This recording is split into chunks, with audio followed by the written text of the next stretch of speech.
Hi class, welcome to my new video on the poetry and drama terms. Today being March 23rd, we're just going to get through the first 3 slides and the first 13 terms. But as you saw, there are a total of 50 terms on poetry and drama that we're going to start learning this week and work on for the next about 5 weeks until after spring break when our test is going to be on the last day of April, April 30th. So let's get started.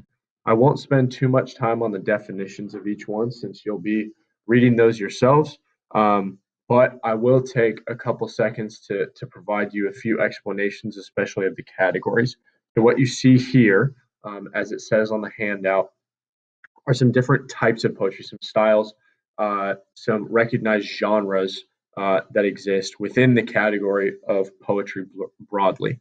So most of us are familiar with something like a haiku, which is a 17-syllable poem divided into 3 lines, 5 syllables in the first line, 7 syllables in the second line, and 5 syllables in the last line. We won't probably read a ton of those, but just recognize from that there are lots of different types of poetry that follow different schemes and organizational patterns. We're going to talk about a lot of those, but that is one that hopefully you are already kind of familiar with. An ode is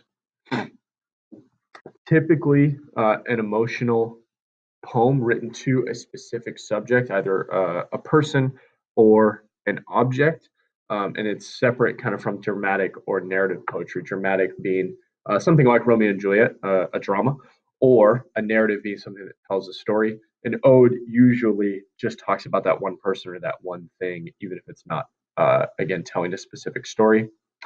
An elegy is basically like a song that would play at a funeral. And then a ballad uh, would be one of the more common types of poetry that still exists today. It's very common in songs. And it has like 4 line stanzas that like rhyme very clearly. Some of the other forms of poetry, like they can rhyme, but they have like more complex rhyme schemes. Ballads are pretty straightforward. You're like, oh, cat and hat rhyme, and the end of each line, and you can pretty readily recognize what the author's doing with their rhymes. So I think that's it for the genre. So let's move on to some of the things that just make up poetry. How is it organized? How does it fit on the page? And how is it structured? So a few things that you'll see here are the terms stanza and couplet. Now, stanzas are groups of lines that are put together. However, couplets are when there's just 2 lines. So you could say that a couplet is like a type of stanza, but usually stanzas are made up of couplets. So think about it the same way that we talked about like letters make up words, words make up phrases, phrases build sentences, sentences build paragraphs, and paragraphs together make either papers or essays or books. The same is true here with poetry. Lines make up couplets, and lines can make up stanzas.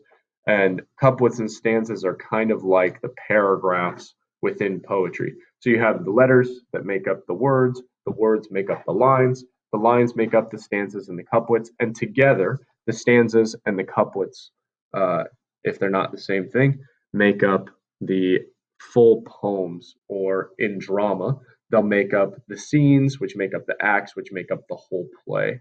So stanzas and couplets are one of the smaller units of poetry right after a line. They're made up of lines. Next, you'll see 3 other kind of organizational patterns of poetry. One of them is blank verse. We'll get into that tomorrow. But blank verse is just poetry without rhymes. You could say that a lot of songs today are blank verse. Not all songs follow a particular rhyme scheme. However, they still have poetic themes and features, and they might still follow some sort of beat or rhythm.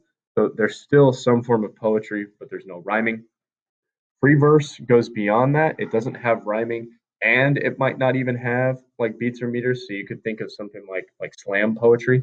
And last but not least, there's sonnets. Sonnets are very common in Shakespeare, so we're going to be breaking that down in the weeks to come.